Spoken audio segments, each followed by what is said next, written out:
By May Nasser. This is Democracy Now!, democracynow.org, The War and Peace Report. I'm Amy Goodman with Juan Gonzalez. We turn now to the massive humanitarian crisis unfolding in Central Africa, where fighting has displaced tens of thousands in the Democratic Republic of Congo.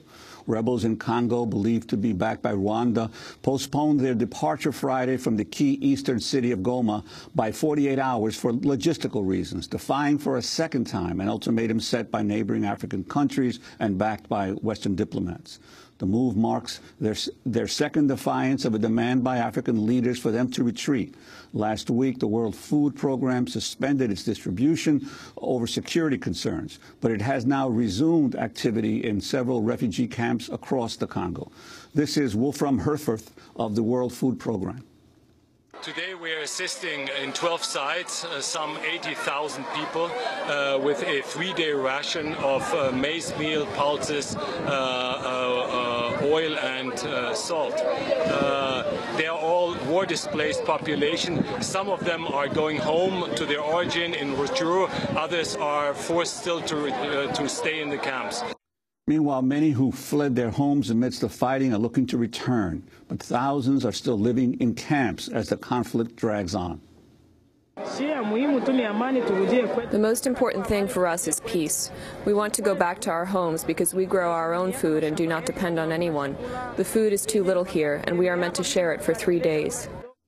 Well, for more on the conflict and what's driving it, I spoke Thursday with veteran reporter James North, who's covered Africa for almost 4 decades, contributing writer to The Nation, where his latest piece is called Washington's Role in the Renewed Violence in DR Congo. I asked him about the situation on the ground. Most of the fighting so far is taking place in eastern Congo, the city of Goma, which borders Rwanda. I'm glad you highlighted at the beginning the humanitarian crisis, because it's one of the greatest humanitarian crises anywhere in the world since the end of World War II. Some 5 million people have died since 1998, when serious fighting broke out again in the region. This figure is not a guess. It's not a wild guess or a rough estimate. It's based on surveys by groups like the International Rescue Committee, who've actually done house-to-house surveys. What they did was they went and asked in 1,000 different households. They asked mothers who died in your family, which children died, which grandparents died, and they were able to create a model of trying to make this kind of estimate. So when we say 5 million people died, we're not exaggerating here. Now, the recent upsurge in fighting, which really began actually back in April or May, and not in the last week or so, as the mainstream media has belatedly discovered, in the latest upsurge, another 500,000 people are fleeing. I think it's important to keep in mind that when we see these photographs, as you showed, of refugees, that many of these people will die. Of these 5 million people... and 5 million since when? 1998. 1998. If this crisis were happening anywhere else in the world outside of Central Africa, there would be an army of correspondents, and there would be a lot more attention from the world community than it's getting in Congo and in Central Africa. And what's important to recognize is that most of these people who died did not die from gunshot wounds or what have you. Under 5% died that way. Most of them died because Congo is already the poorest country in the world. 70% of the people are already malnourished.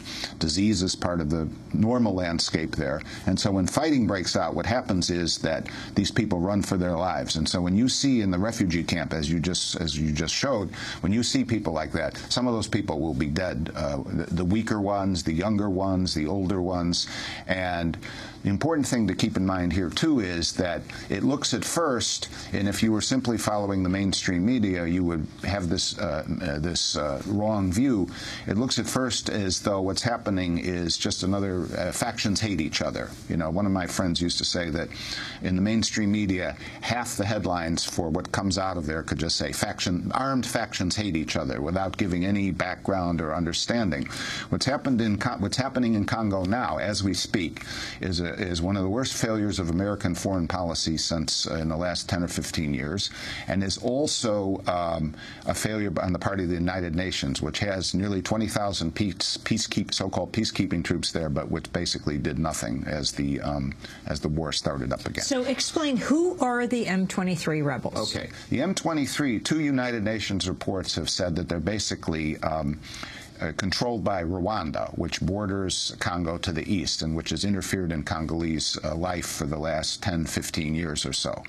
At first, the justification for Rwanda's justification for its intervention was that former genocidaires, some of the people who had carried out the genocide within Rwanda in 1994, were living in refugee camps in eastern Congo and attacking. That was certainly true 1994, 1995, 1996. It's no longer true. What seems to be happening now, and several United Nations reports have pointed this out, is that the minerals in eastern Congo, that Rwanda is draining the minerals out of there. Rwanda's not the only people doing that, but they're draining the minerals out of there, and that the M23 is basically their proxy. And M23 stands for? It stands for the date which an agreement, a ceasefire agreement, was made a couple of years ago. But basically, the UN has found, a UN investigating group has found that the top commander of the M23 is the Rwandan Minister of Defense, James Kabarebe. Say that again. James Kabarebe, the Minister of Defense of Rwanda, is the senior commander, in effect, of these M23 rebels. And Uganda's role? Uganda, I think, has a lesser role. I'm not exactly sure what it is, but the point is that... I'm sorry, the U.S. relationship with the president of Rwanda, Kagame, I mean, Yes. the U.S. is a strong supporter of Rwanda. The United States, 3 successive American administrations have been mesmerized by Paul Kagame.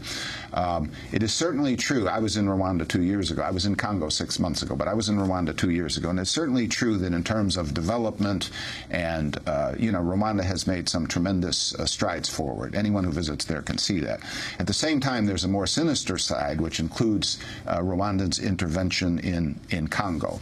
The United States and the West fund 40% of the Rwandan government's annual budget. The U.S. Next year is slated to give $200 million to Rwanda.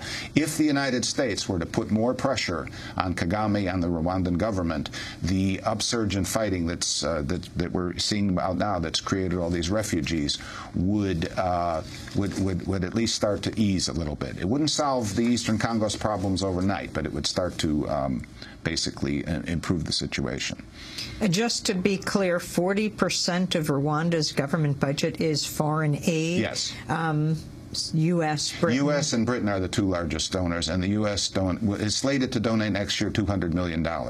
Now, when a UN report came out a few months ago that pointed out that the M23 was in fact guided or from Rwanda, the U.S. cut a paltry $200,000 in military aid. But it continues to. The U.S. State Department seems to find it difficult to point out what everyone in the region knows and what the UN has found, which is that Rwanda is one of the instigators of these so-called rebels. That was veteran reporter James North's covered Africa for almost 4 decades, contributing writer to the nation's latest piece, Washington's Role in the Renewed Violence in DR Congo. We'll link to it. Thanks so much for watching this report from Democracy Now!, your daily independent global news hour. We don't accept advertising or corporate funding, but rather rely on donations from viewers like you. Please make your contribution by visiting democracynow.org. We need your support today to keep bringing you this hard-hitting, in-depth reporting.